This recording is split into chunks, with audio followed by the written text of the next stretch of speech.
Inflation, recession, another Great Depression. These are all words going around right now to describe the feeling that we're all having in society today. There's a lot of unrest going on in the world between riots and protests. Look at France and Nepal. And then we have our governments constantly throwing things at us to keep us off kilter. For us right now, we are getting hit with another set of tariffs. And then for my American friends, you guys are having your SNAP benefits taken away. I recently heard a quote that said, "An unstable population is easy to control." And that just feels very accurate right now. So there's a large feeling going around right now where we really need to protect our houses and make sure that everything is in order. And that starts off with our stockpile. There are so many great reasons to have a stockpile in your house. Now, a stockpile is just extra groceries, extra food that you have that you can work through so that if something happened, you wouldn't be reliant on food banks or running to a grocery store that might be out of groceries anyways. I think grocery stores normally have enough food to last a week. And after that, if the supply isn't there, then they're not going to have enough food for everybody. And I heard a statistic recently that the average person has an average of 3 to 5 days worth of food in their house. So what would you do if the supply stopped? If all of a sudden you couldn't go to the grocery store to restock your pantry? How long would you last? And how long would you be able to look after your family? There are so many great reasons for a stockpile. First of all is inflation. I have said before, $1 today is not going to be worth $1 tomorrow. So being able to buy a lot of food on sale today will save you down the road when that food is costing a quarter more or even double. Now you're eating today's price instead of tomorrow's price. Not to mention that it doesn't have to be doomsday related or unrest related necessarily. You're going to want a stockpile in your house in case there's illness, in case there's a job loss, in case there's a natural disaster. So many things can happen that will cause you to need to dip into your supplies. I know for us, last winter, we had an incredible amount of snow, and that meant that we couldn't always get out to the grocery store because the roads were so bad. So we needed to be able to have a decent supply of food in our house to rely on that during those days. There was even time in a town close to us that had flooding on their road so severe that it washed out the road, and the people in the houses on that road could not get out. So they had to wait for weeks on end to be able to get out of their driveway because the road was completely washed out. So if something like that happens, you need to be able to have a supply of food in your house to look after yourself and your family. If you're new here, my name is Amanda. Welcome. On this channel, I focus a lot on frugal living, budget meals, saving you money at the grocery store, and urban homesteading. If that's something that interests you, make sure you hit that subscribe button and follow along. So for anybody new here, I have actually been on a pantry challenge for the last 6 months where I've been avoiding going to the grocery store to save some money, but also to go through a lot of the older stock of food that I had that needed to be used up. So I have been working through that. Now, I've had a lot of people comment on the fact that I'm not stockpiling my stockpile. And that's true to an extent where I'm not purchasing a lot of store-bought goods, but I have been stockpiling a lot of our homegrown goods. So I live on a suburban lot where I have a lot of fruit trees, and I also have a large vegetable garden. So I rely on that a lot for building my canning stockpile or my pantry. And I also hit up our local farmers markets to help build from there as well. That being said, we have used a lot of our stockpile and it needs to be refreshed. So right now I have a lot of canned fruit and jams and salsas and tomato sauce, and that's awesome. But going forward, there is still a lot of building I need to do. I would love to have in between 6 months and a year worth of groceries for my family. Now, I know for a lot of people, that that can be an issue where you're saying, oh my goodness, I don't even have pantry space. Like, where am I going to put all of this? And for myself, we also don't live in a large house.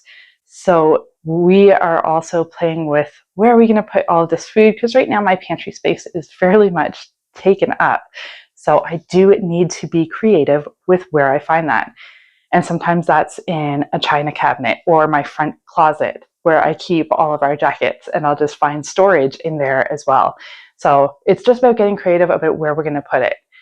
If you're feeling like, oh, you can't do it because you're not going to have your great big pantry storage room, like I see a lot of creators have, that's okay.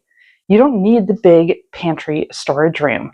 You just need to be able to have a stockpile of food put somewhere. That could be under beds, in a front closet, in your TV hutch. Like, you can just find places for that around the house. Just make sure you have that extra food.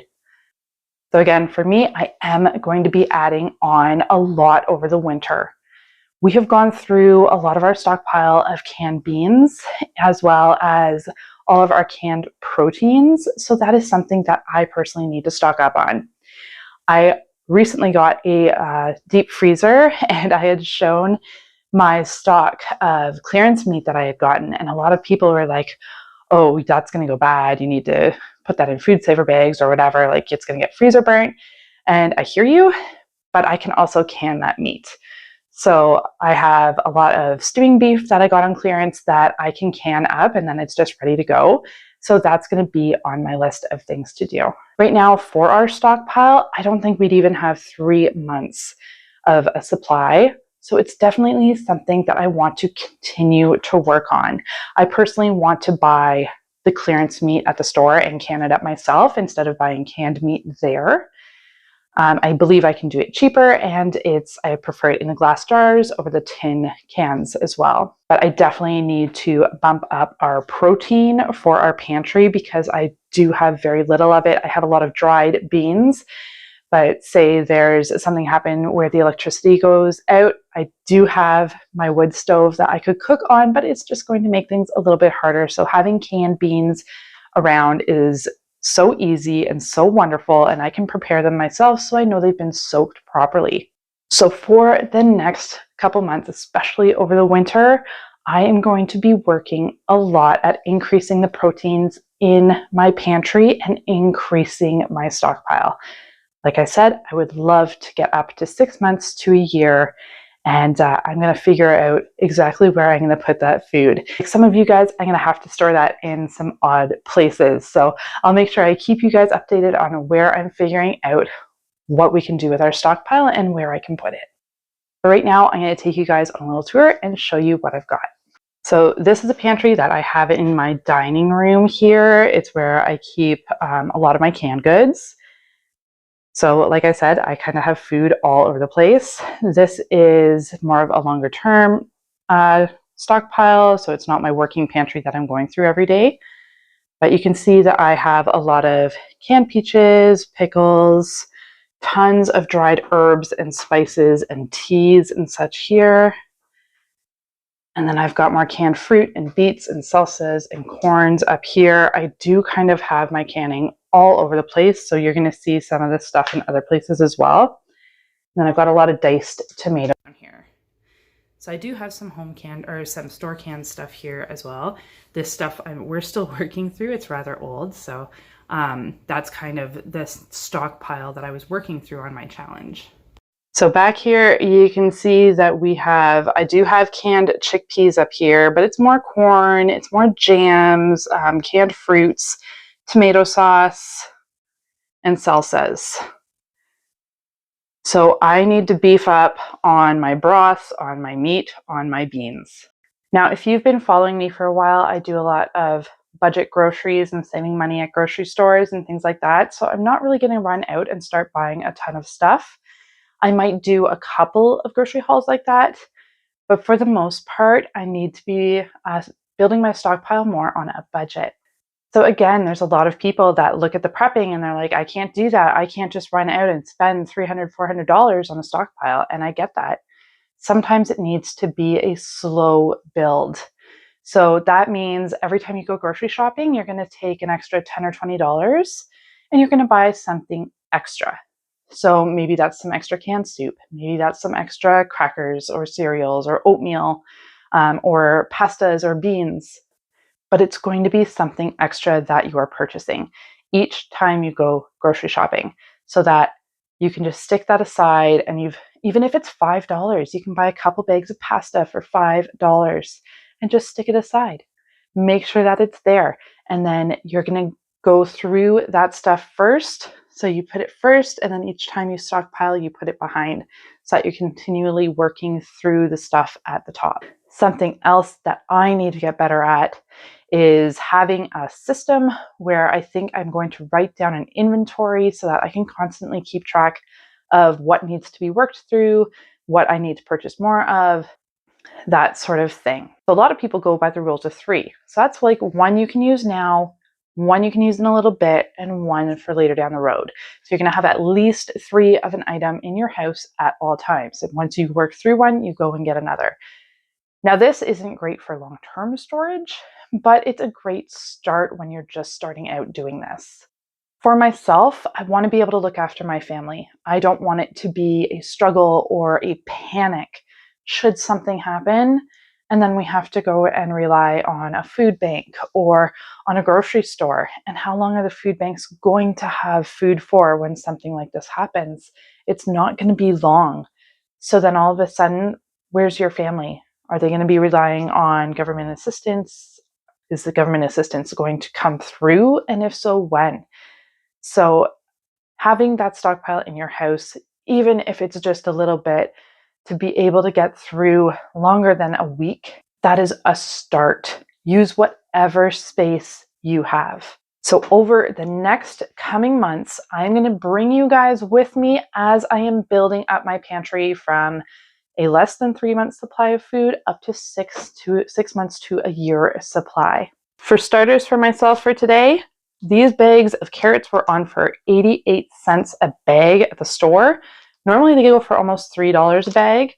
So I got 10 of these, and I'm going to blanch them and freeze them for my family. Now, a lot of people might be like, okay, well, you've got your freezer, but what good is that if the electricity goes out? And that's a very valid question. And my answer is a generator. We have 2 separate generators, one solar powered, and that's what we would lean on should the power go out for any period of time, right? So we have to have backups. It's like a backup for your backup. It's a redundancy, right? So we have the freezer, and yes, it's full, and yes, we'd be losing a lot of stuff should that happen. We actually had a family member go through something similar this past winter. So again, we had a crazy winter up here in Ontario, Canada. And one of that craziness was a huge ice storm, and people were left out without heat, without grocery stores, without any sort of water or anything like that for weeks, for weeks. So like these people had no way of warming their house. This is in the middle of winter, no electricity. And my husband's cousin had a sump pump that she was constantly having to go down there and bucket water out of because the electricity powered it, right? So she had to go down constantly to bucket water out of her basement because the sump pump was not working. And then she also had these deep freezers that she had filled with meat, and now the power's off. So thankfully with deep freezers, if you just do not open that door, it will stay good for a good few days. But we had to bring her our generators because it was just such this unfortunate condition where she just did not have electricity. Like there was panic, right? So that's the kind of thing that we're preparing for. That's the kind of thing that we are making sure that we have what is needed to get through that. That's why I have a wood cook stove, right? So I can heat my house and I can cook because we have that wood cook stove and we have the wood to last us throughout the winter. So on top of the stockpile, I am also doing a lot of other preps like water and medical supplies and all of that jazz. That can be another video that I take you guys through if you'd like to see any of that, because that's some other things that I would like to increase my stock of. And I can bring you through that as well. Just let me know in the comments if you would like to see the rest of my prepper supplies. Now, I've had some comments in the past like, oh, can you stop with the doomsday stuff? And can you stop being so negative? And it's not that I'm being negative, and it's not that I am sitting on doomsday things. It's just the feeling of the world right now. It is the feeling that I get with everything, with all the news coming in, everything you hear, and it's just the feeling of the world right now. And I want to make sure that I'm prepared. And I would love to talk you guys through it and encourage you to make sure you are prepared as well. And if nothing comes of this, that's amazing. But if something does, you're prepared. So this will be something that I do continue to talk about. And it's something that I'm going to bring you guys with because I get to can and I get to save money, because that's another thing, right? Is where I can save money by buying things on sale and preserving it myself.